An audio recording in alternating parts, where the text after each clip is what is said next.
All Out is in the books, and you're here asking yourself what just happened. Let's go over the show. We are back again once it's Chicago, hopefully for the last time for a good long while. We had, I believe, we have 4 matches on the pre-show and a special appearance, but the matches on the pre-show were the Acclaimed defeating the Iron Savages, it was a little odd having the Acclaimed open up the pre-show. Then we had the Premier Athletes versus Dustin, Rhodes, Hologram, and Sammy Guevara, with the faces winning there. We had the Gun Club versus the Dark Order. The Gun Club won there.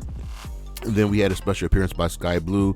We were in Chicago. She made her debut there in Chicago at All Out in the Casino Battle Royal. She is still on crutches. She's not healed yet. Mariah May came out, did not do her celebration, and hurt her.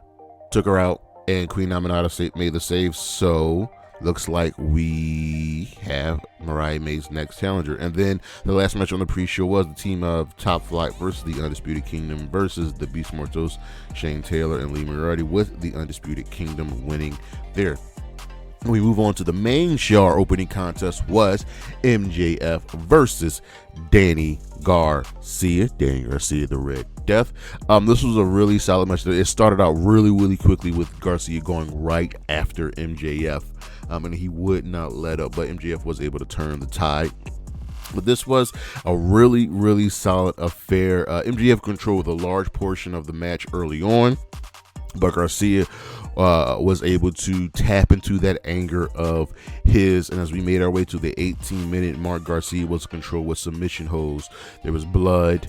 MJF worked the body, worked body parts, worked the arm, whereas Garcia was letting up and just tapping into this Red Death persona that he has. At the end of the match, as they were on the top rope, MJF bit Garcia to reverse the momentum, shifting the referee's position.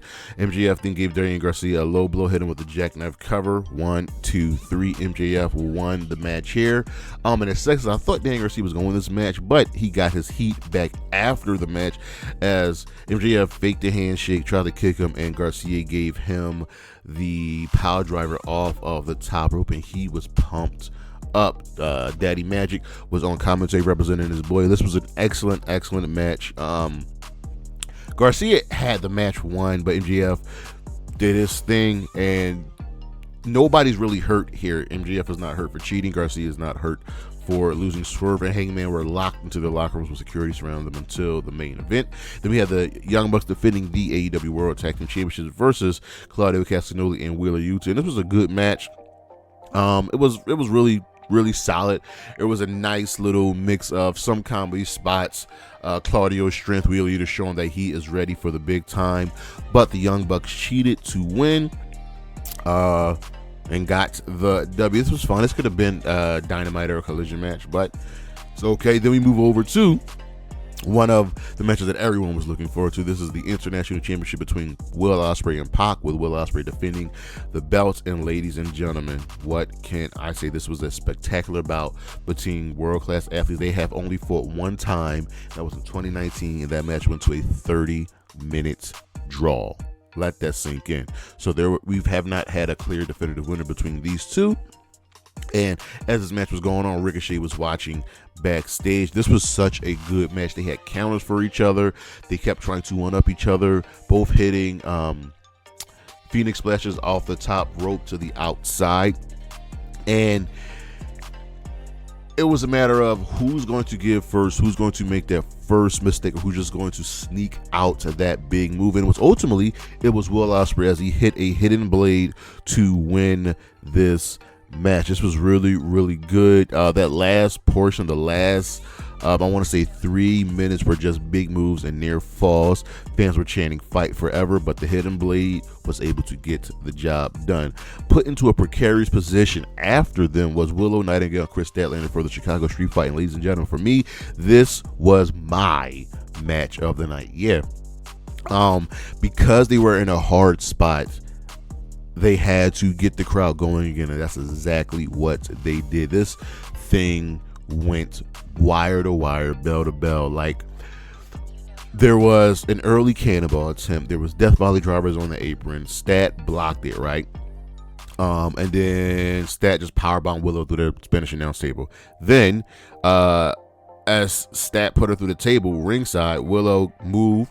Stat crashes through the table. Like, there was so much great stuff going here. Willow pounced Stat through the ringside. They brought up the ramp, and Willow had secretly taped some light tubes over the entranceway. Knocked Stat out with those. Stat was bleeding. Willow's bleeding. Stat ended up sparing Willow off the stage through some tables. Stokely was gone. He just ran. They made their way back into the ring, battling with chains. There's a black bag with thumbtacks. Willow countered. Well, not really countered. She dodged Stat's axe kick, and Stat just took a split right into the thumbtacks. And these two were balling. There was a Spanish fly off of a tower. These aren't small ladies. And I just love the intensity that they had in the end. Stat hit a tombstone power driver, wrapped the chain around Willow's mouth, and made her tap out. This was so good. Renee was interviewing Will Ospreay backstage, and Ospreay called out Ricochet, and Ricochet was like, "We got this. We gonna do this." Then we had the fatal four-way for the Continental Championship with Kazuchika Okada defending against Orange Cassidy, Mark Briscoe, Konosuke, Takeshita, and this gave me everything that I wanted. There was great comedy spots.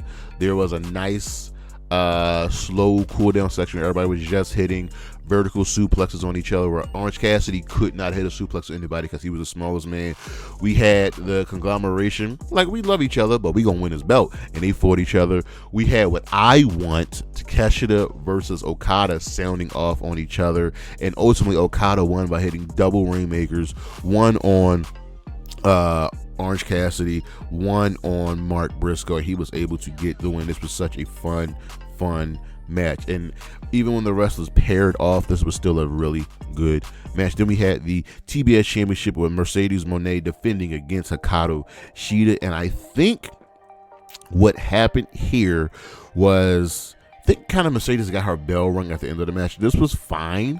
I've seen better from both of these, but it wasn't a bad match, not in the stretch. Remember, Camille was banned from ringside, and Mercedes had answers. Shida had answers.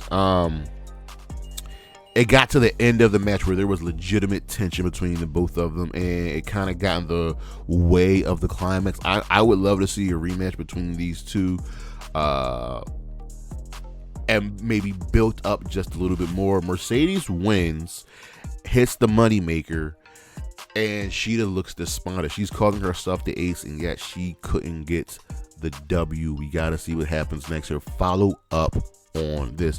Then we had the quote-unquote main event as Bryan Danielson defended the AEW World Championship against Jack Perry.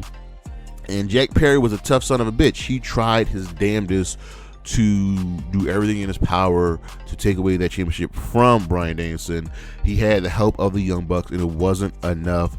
And everything that, you know, Jack Perry threw at Danielson was able to just take it. And he won the match. Jack Perry was defiant with his pose, took a Busaiku knee, and Danielson continues his reign as world championship. But it's not the match we're going to be talking about, because it was a fine match. It was we knew the winner was going to be Danielson. It was consistent. It made Jack Perry look good. It made the Elite do what they do. But it was after the match that we're all going to be talking about. Luchasaurus shows up behind Danielson and chokeslams him, right?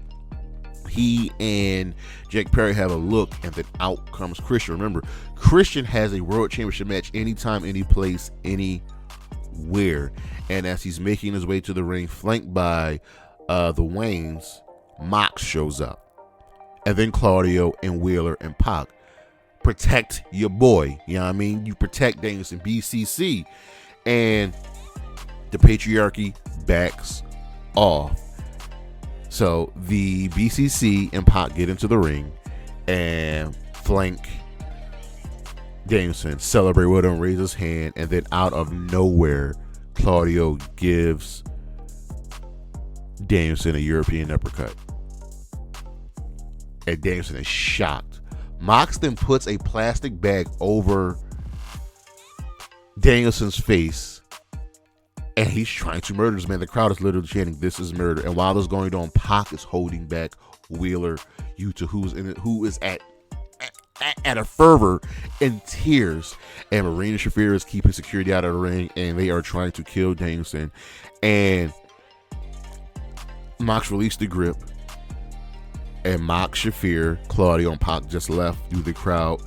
Yuta runs over to Danielson. Security and the medical team are checking on Danielson, and I don't know what to think. This is tough. Like, did you need to do the bag? I understand. Maybe you want to split up and move into Mox's new faction, but come on. Willow Yuta's probably going to get murdered on TV.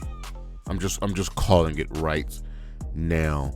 And if you thought that was brutal, the unsanctioned lights out steel cage match, Hangman Page, Swerve Strickland.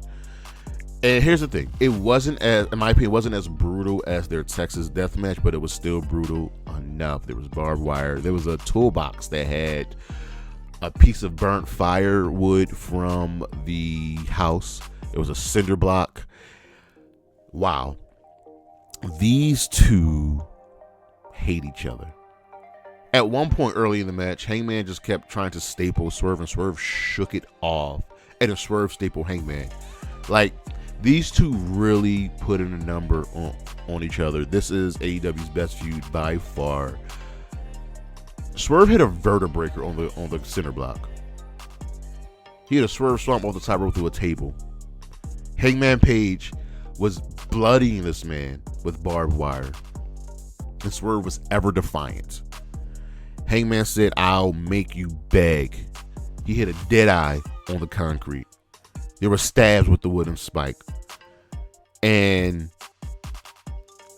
Hangman powerbombed Swerve and then just speared him by throwing his head into the chair. He then pulled out a needle and stuck it in Swerve's mouth. I think it was a hypodermic needle to numb him, and then gave him the coldest of cold chair shots. The camera switched out so we couldn't see it, but you heard it. And Swerve was out, and he won, and Hangman won by knockout. That was crazy. That was intense. I want to know where these two men go next. There's a lot of moving parts, a lot of things happening right now in AEW. This main event was everything we were looking for, we were hoping for, and I'm glad he toned the violence down, but it was still violent enough. Now remember, this is Hangman's first win against Swerve. All right, because they fought to a draw, and Swerve won the first two matches. But we'll see where we go from here. We'll see what happens with Swerve. I think Swerve is going to take some time away before he comes back, maybe after Grand Slam, to get the fall season going. But that was All Out 2024. My match of the night, I am giving it to the women, Kris Statlander and Willow Nightingale in their street fight. This was absolutely fantastic. Wow. Please leave Chicago. We don't need to be in Chicago for a good long while, but that's our show. That is All Out 2024 and what just happened. Peace.